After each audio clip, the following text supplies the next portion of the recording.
All right, cool. So, yeah, let me just put it here. Right. So, um, um, what am I saying? We've just released version 0.1.0, right? And with this release, it was centered around being able to upvote and downvote a question or an answer, right? So let me just reiterate what Study Center essentially does, right? So we know that with um, the, the the changes in how we learn, right? You'd know that before COVID and everything, we were able to discuss past papers with maybe a friend or I don't know, whoever you study with, right? But now, because most of us study remotely, right? Being able to discuss past paper or being able to discuss a certain topic taught in class or in a specific module is a bit tricky, right? Because you spend most of your studying alone, right? Instead of when you were able to study with a friend, maybe at the library or whatever study place that you guys would study. So now, Study Center tries to allow you to be able to discuss any academic content that you might have done for that module, right? But not only that, we try to make it possible to discuss it at the smallest level as possible, right? And with online discussions, there is the need to be able to filter out what is important in all of the conversations, right? So being able to push to promote what's valuable in the discussions and then push down everything that's just noise, right? This ensures that anyone that's trying to go through that discussion, this might be a blog. I saw that Twitter is implementing it now, whereby you are able to upvote and downvote some of the responses to a tweet, just so that at the top, it's always what's valuable. This is like a common trend. It has always been there when it comes to online discussions and forums, whatever the case may be. So with this release, it was centered around that to enable you to be able to upvote a question, as then saying this question is important, it is useful rather, right? And then when you upvote a question, the author, two things happen. Their reputation. So the system has two reputations. We have what we call a user reputation. This is an overall reputation. And then we have a user module reputation, right? So these are just indications of how valuable the community finds you, right? How other students or members find your contributions, right? So it marks you as someone who's knowledgeable in what they are talking about. That's user module reputation. So that one speaks specifically to a particular module, right? And then there's the user reputation, which is just a reputation of your existence in the system. So it aggregates all of your user model reputations and it comes to if there's a formula in place and then it comes to then say based on all of your participations, this is how much we then say you are worth, right? Based, and this is not done by the system. And whenever someone upvotes or downvotes your contribution, these two values get recalculated every time, right? So that's point number one. That's part number one. That happens whenever someone upvotes or downvotes your question. Part number two, of which I think it's a bit interesting, right, is that Study Center is designed in such a way that I try to promote rather, rewarding you for each and every bit of your contribution. I have been a student. I know how tough it can be being a student. I know that there are days when you don't have money to buy bread, right?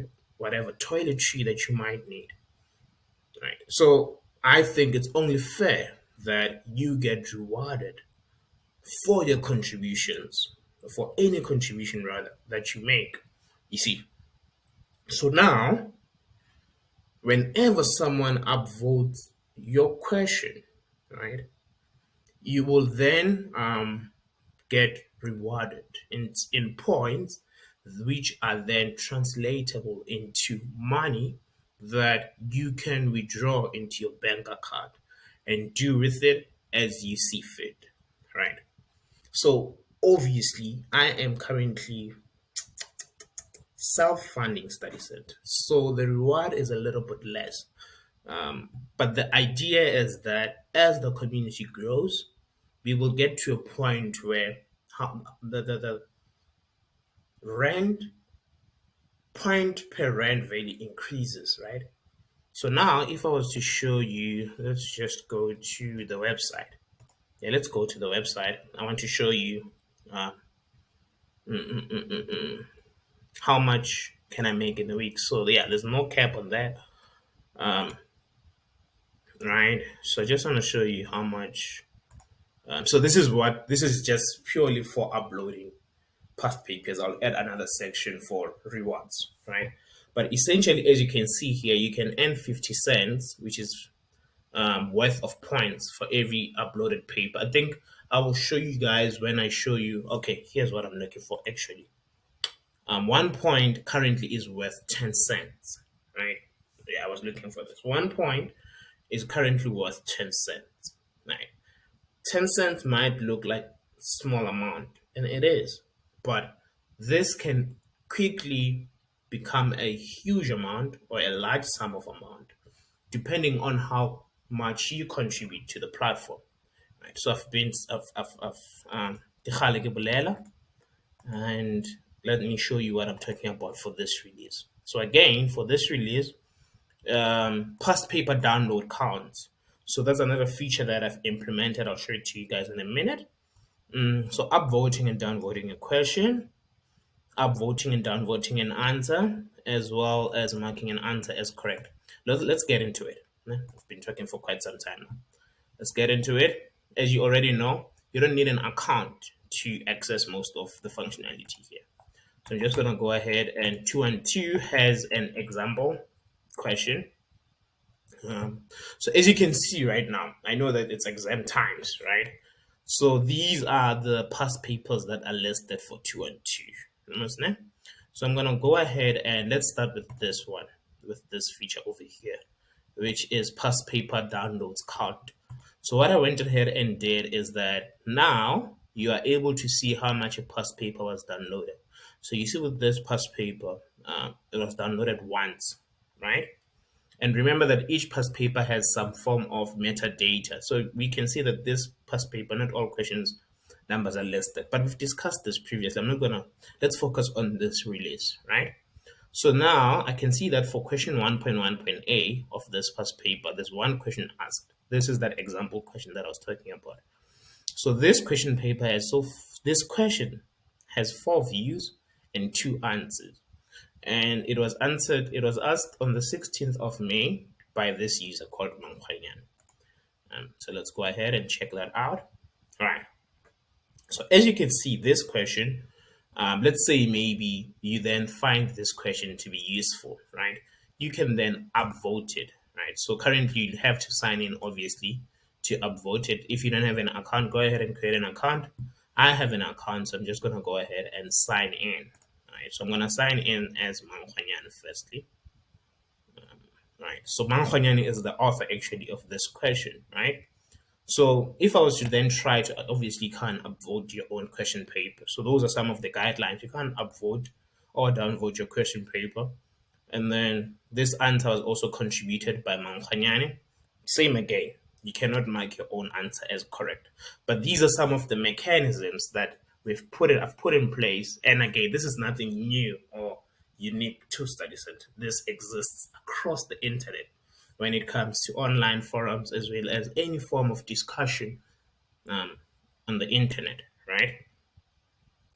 But now let me show you something. So if I was to go to, I don't think there's a balance. Yeah, there won't be any balance. Yeah, so you see, so far, this is just money that was this user got when they were uploading these question papers. But what I'm gonna do, let me sign in with another user. Then um, I am going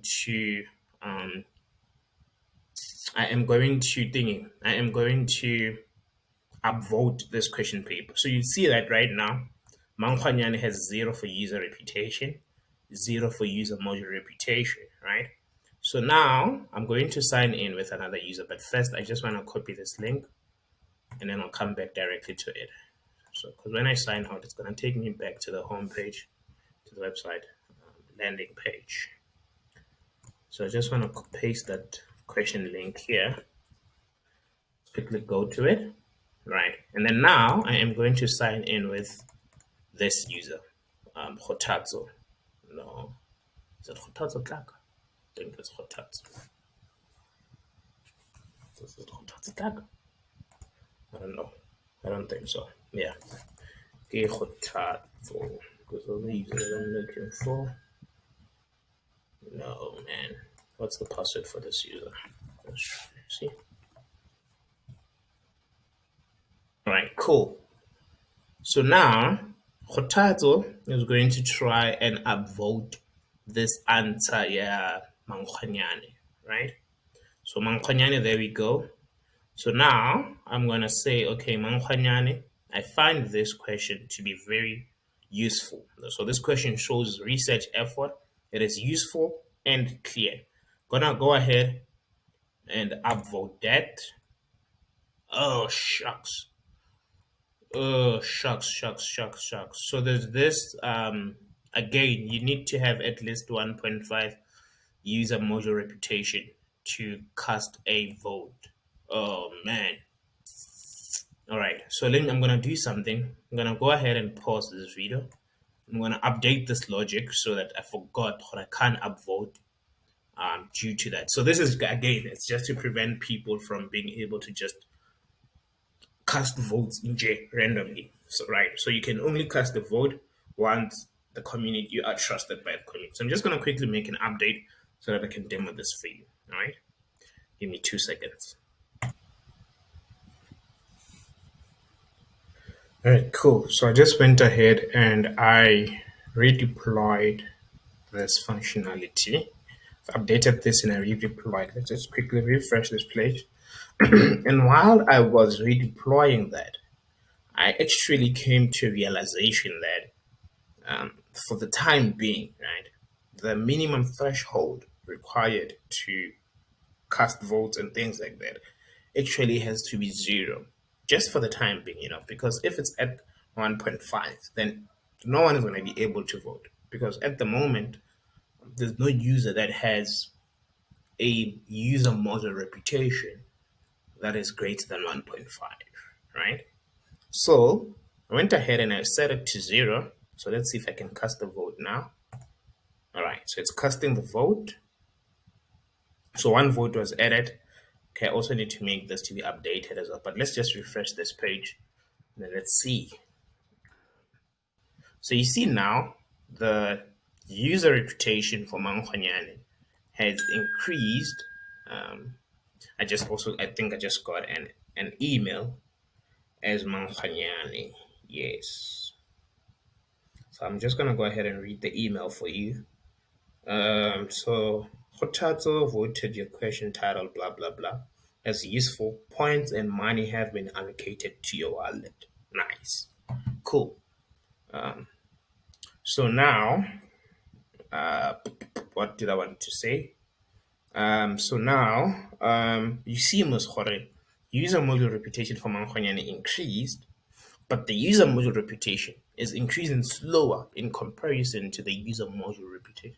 So you'd see that the user module reputation increased by 0.1, whereas the user module reputation just gets aggregated across the system, all modules, right? Nice. So now I'm gonna sign out as Hotatso. Then I will sign in as Mankhanyane so that we can see if they actually got rewarded, right?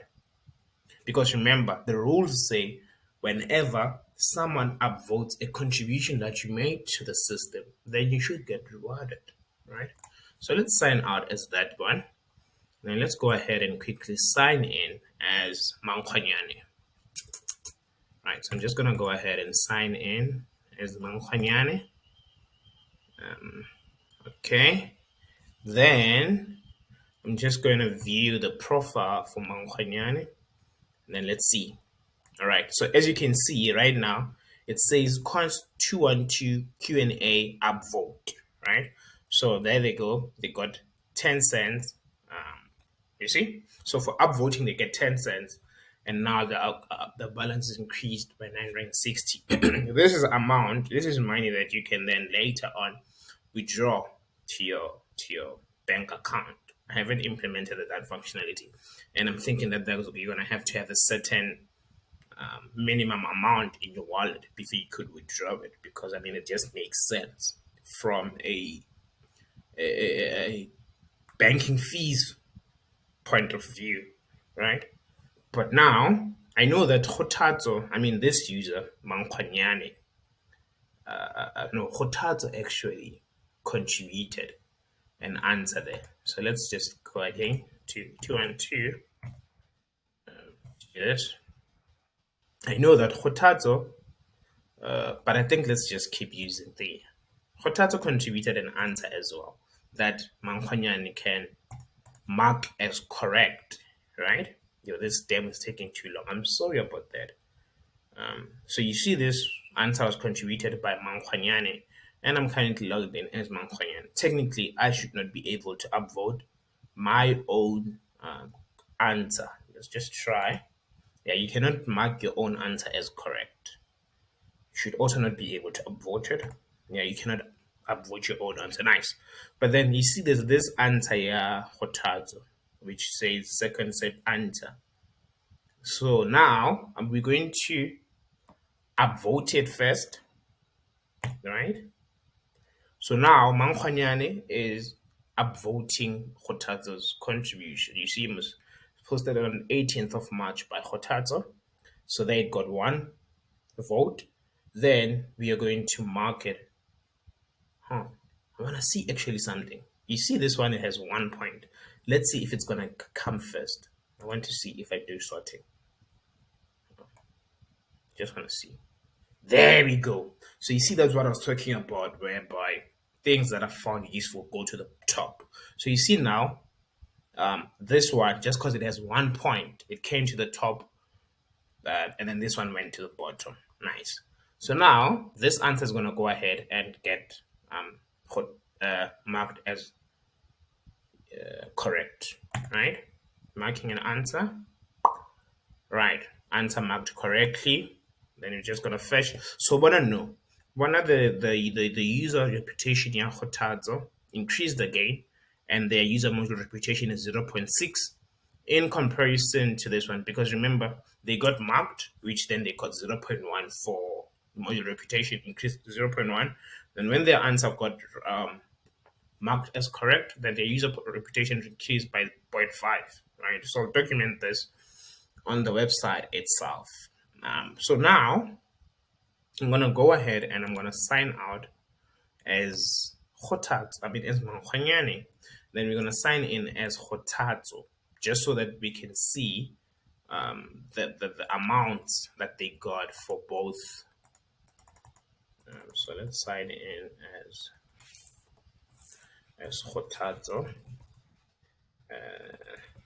just so that we can see the amounts that they got, money that they got for having an answer upvoted as well as marked as correct. Hotatso hasn't uploaded anything, so they were still on a zero balance.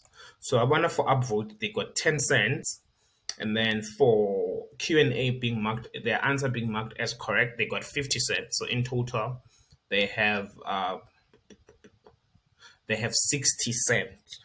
It's a small amount, but just imagine multiple people keeping upvoting your thing because there's no cap on how many times your contribution can be upvoted. So those, let's say you have 10 people per day or per hour rather upvoting your question.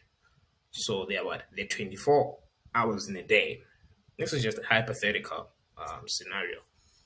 10 people per hour upvoting the question for 24 hours. So in a day, you would have made 24 rand. As a student, 24 rand times 5 days, let's say make that consistently in a week, that's over 100 rand. I mean, I can get a broto, I can buy bread, and I can buy electricity. Trust me, 100 rand as a student, that's a lot of money, right? So now let's check this. Did I implement this page? Yes, I did. So now you could see that. Um, so they just got 10 cents. They got 1 point rather for that upvote. Then they got 5 points for that thingy. So that's essentially what this release was all about. And I hope, yeah, man, I hope you guys are gonna find it useful. And yeah, can't wait to see you guys, how you guys use it and what you guys think of it. This is a rather long one. Sorry about that. Demos should ideally be less than 5 minutes. I'm sorry about this. Hopefully next time they'll be shorter than this. Sharp.